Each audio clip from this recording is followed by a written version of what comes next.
Premier League is back, and we have some huge matches along the way. First Merseyside derby, high-flying Everton against defending champions Liverpool. Chelsea will be hosting Southampton. Arsenal versus Man City. And United travels to Tyneside to face Newcastle. Guys, action-packed weekend. Kevin, let's start off with you. You hosted the Saints. Yeah, 3 points, right? For who? Exactly, for who? 3 points. Disrespectful. Yeah, 3 points. All right, so I think 3 points for Chelsea. Okay. And we need to start putting some results together. 7 points from 4 games. Not good enough. Definitely not good enough. Not the form I expected, but what we've seen over the international break. Kai Havertz and Timo Werner linking up well. Kai Havertz had a very good international break. I think he had a couple assists and a couple goals. So as a player, on form. So, and then we saw where Ziyech actually played for Morocco, came on for about 20 minutes, had an assist. So I think the team, coming together. We saw today where Ziyech and Pulisic in training. So I think Lampard now, is getting his team back to full fitness, and that's definitely good. I think he should beat the Saints. Chelsea need to win these matches. If you want to be in the top 4 argument, or you want to be in and around the title, you need to win these matches. And what we've said over the last couple of weeks in terms of the impact that empty stadiums are, is having on the game, and there's a real chance here. We see Liverpool get 7-2 or 7 whatever them get, right? Yeah, don't even remember. 7-2. 7 up. It might be a blip, but it kind of opened my eyes a little bit. Like points can be dropped. A lot of the points we discussed it in our last podcast, speaking about how much points they won at Anfield. I think there's a chance there to get some results together. We don't know how the season is going to pan out, so I think Lampard needs to get it right. I think he will have most of his players ready for the Saints, and I'm looking for 3 points. Give me a score. My prediction. All right, so we had a clean sheet last time. We want to lead from the back, so I will say 2-0 to Chelsea. Alright, good. Alright, Danny. Tough task ahead. You against Man City. How you see that going? Alright, so if you had asked me this question, if this match was right before the international break, I think Arsenal would have the advantage. But it's a tricky time playing aside when you're coming off the international break, because it can work for you or it can work against you. City has had a poor run of form going into the international break, so I think Pep would have used this time to kind of look at where he has gone wrong and try to tweak some of his strategies. So yeah, I am personally expecting a better Man City side coming out of the international break than when they went in. But notwithstanding, I think Arsenal, still in my mind, I have Arsenal edging them out 2-1. Okay. Because I think Arsenal, like I said, they have a good run of form. They're getting some reinforcements in the middle. As Partey, I think he will start. I think he will feature in this game. The only area of caution is that I don't want them to change the formation just yet, because it's going to take a while to change tactics. So we've been playing a particular way. We know that Mikel Arteta wants to play different. He doesn't want to play with the 3 centre backs, and that's why I got the coverage for the back line with Thomas Partey. But I don't think the side would have had enough time to gel. Some players would have been off on international duties and stuff. So I still think Arsenal game probably edge them out 2-1. Okay. Lane, Newcastle. Not confident. Not confident. So, in perspective, we have no Tony Marshall because of the red card, and no Cavani because of quarantine rules. So he's not ready for the game as yet. Nor would I think he would be fit enough. So the question is, no Cavani. What a time to be alive. But I saw a clip of him in training. Yeah, I saw it too. All right, sorry. Liam. Yeah, no Cavani. So who is going to be the striker? You're either going to work with Marcus Rashford, who I'm not confident in, or Mason Greenwood, who I would be confident in. And then what formation you're going to play? If you're going to go to, and I think he's going to go for the 3-5-2, because we're in crisis mode now. Pretty much 3 points from 3 games, and we don't even deserve the 3 points if you really look at it. So he's probably going to be ultra defensive, given that, Harry Maguire, is not really doing so well right now, both for club and country. And I'm not so certain. I think Mason Greenwood may be able to squeeze one or two in, but I suspect, defense is still going to leak. So,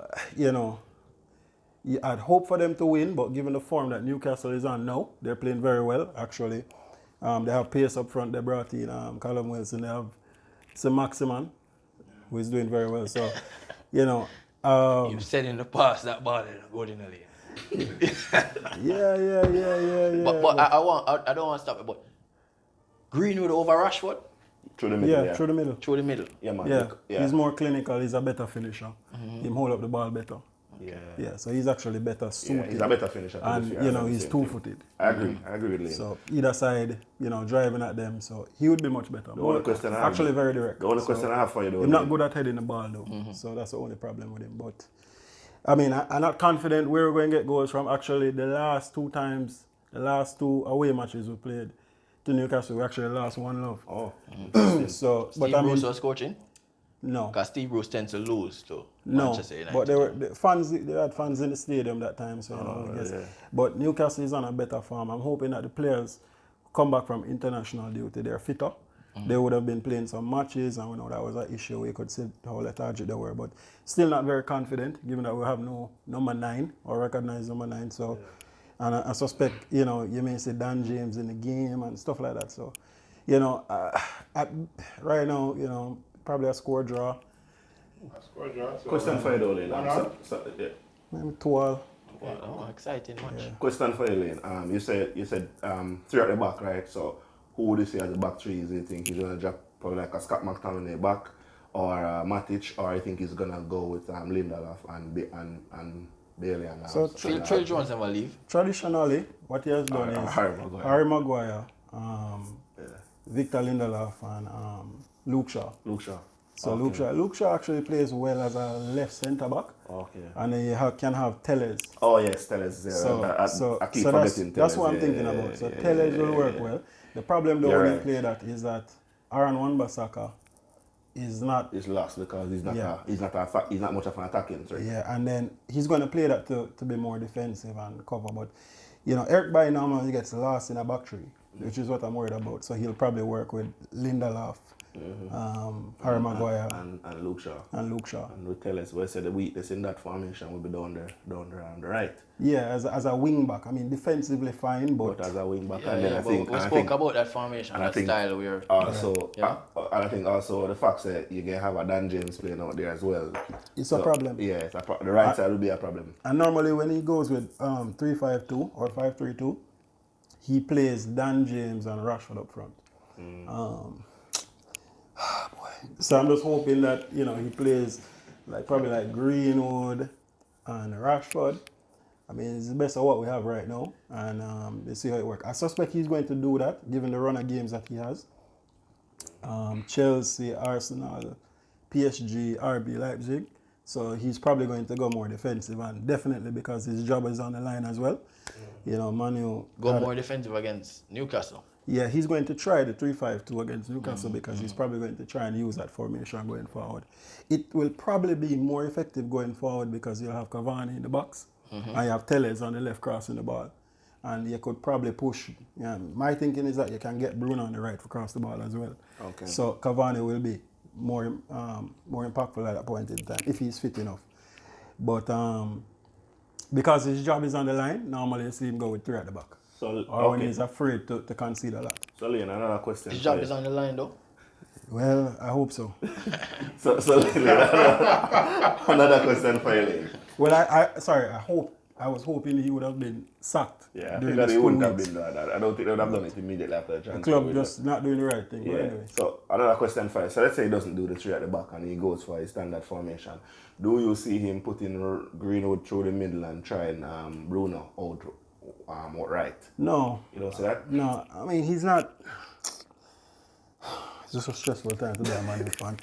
I don't think he's very. If it was a different coach, then yes. I mean, to me, what he should be doing is you have 4 quality midfielders that can play 6, 8, 10, right? Or primarily 8 and 10. Utilize them. You can try Bruno on the right.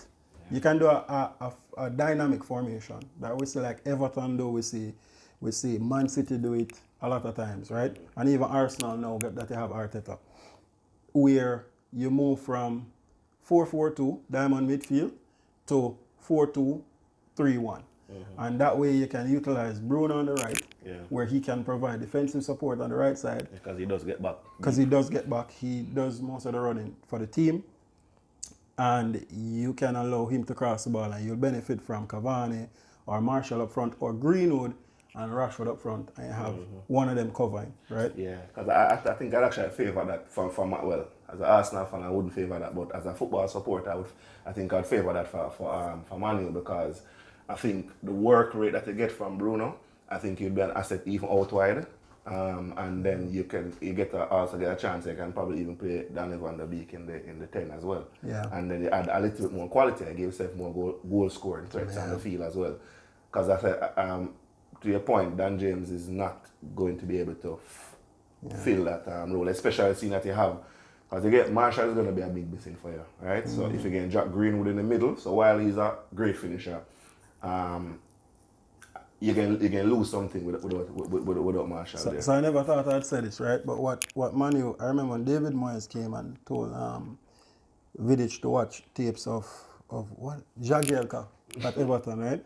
At this point, I would actually tell Manu to watch tapes of Everton, because how they play and how they switch formations, it would actually make sense with the midfielders that we have. Yeah. Because if you can play that type of dynamic change, especially with the two that you're going to have up front, which are fast, not necessarily to hold up the ball, Rashford and Greenwood, then you can have sufficient coverage at the back and at the same time win the midfield battle, right? Which against a side like Newcastle, you can do. Right, so I guess it takes some time for, even though the players in the middle are intelligent and players, can transition into roles and play a little bit more dynamic. But I think Ole is terrified. What keeps him up at night is defense, right? And he doesn't know how to solve that problem. I think what worked for Man U last year, and it worked against Chelsea about 3 out of 4 matches, was soaking up the pressure and hitting on the break. They have a lot of pace, and I think the problem against a side like Newcastle is going to come and set up defensively and force Man U to break them down. So that is why you need that type of formation to break them down. The straightforward thing is not going to work. So I think Ole needs to, I think he coaches better when, he's sitting on the break. Yeah. So he needs to have a plan for when he's supposed to dominate the position. I know every week we lament over Manchester United for obvious reasons. They're not doing so well. But it's easy to play as a small side and hit a side on the break. In other words, it's the most basic form of football. That's what Arsenal does. Yeah, so 2 banks of 4 and allow the bigger team to attack you and keep a fast play and break, right? It's very effective, but it's basic tactics. So I don't really overrate Ole for those results that he gets against the big teams because of the type of football that he's playing. So he's not breaking down the teams and scoring. So, I'm not really a fan of it. I like performances if you actually break down a team. So that spell that we had after the lockdown, where you had to break down teams, that's what I liked, right? And I say, the team was playing well. The team is not there yet. I think we have sufficient midfielders to cover, and I think we have quick attackers that can work. So I'm interested to see what he does. I suspect he's going to go 3-5-2 because we have PSG in the week, and I know he's going to pretty much bolster the defense to play against Neymar and Mbappe and so on. So I'm interested to see. All right. Speaking of Everton, top of the league and hosting arch rivals Liverpool, how you guys see that playing out? Tough call. There's a video of Thiago, taking pictures in Merseyside, he's cleared from quarantine and he will be able to play, if past fit. Liverpool will definitely want to have a performance, want to get a result after the performance last game week. Yeah. Everton now, the spotlight is on them because everybody wants to see if Everton is the real deal or, that's a great start that we've seen over the years, or are they going to kick on? So it's actually, for me, a really tough match to call. I hope it is entertaining from a neutral perspective. I give Liverpool the edge. I think Liverpool will want to put in a performance, to get, to lay to rest that very poor performance. I think, Thiago coming back will definitely benefit the team. Mane is back. All right, Mane is I think he's still out. still out. So they'll still hurt for Mane being out, but Jota is an able replacement. Yeah. Yeah, I think Liverpool will edge this one. I think Give me a score. 3-2 Liverpool. 3-2 Liverpool, that's one that's awesome, man. Yeah, goals. There's the goal. There's the goals. I want to say. So I think this is an interesting match, as Kevin said, right? Because I think even though Everton have started off good, I don't think we're at the point where we can put any pressure on them yet. Liverpool still has the pressure on them because one, they're defending champions, and two, after their last performance, everybody's going to be interested in see what they do next. So I think Everton will have the freedom to go out there and play their type of football. I think Liverpool has more on the match than Everton does, and I think that will give Everton a little bit of freedom. Question though, is Richarlison fit? Because I know he got injured in the last match and he came off. Well, he played for Brazil. He played for Brazil. Oh yeah, he did. You're right. He played for Brazil. I think he scored or something. Yeah. So I think that's gonna be a key thing for them as well. The fitness of the squad. I think they have the full squad, and like I said, I think that Everton is gonna be playing without any pressure, right? So I give Everton the nod, 2-1. Yeah. Yeah, I have a similar scoreline. I agree with you, Danny. I give Everton a nod. I think it may become a tricky game. I think, I'm interested to see what Liverpool is going to do about James Rodriguez. Thiago is back, but I don't think he's enough, right, against the midfield that Everton has.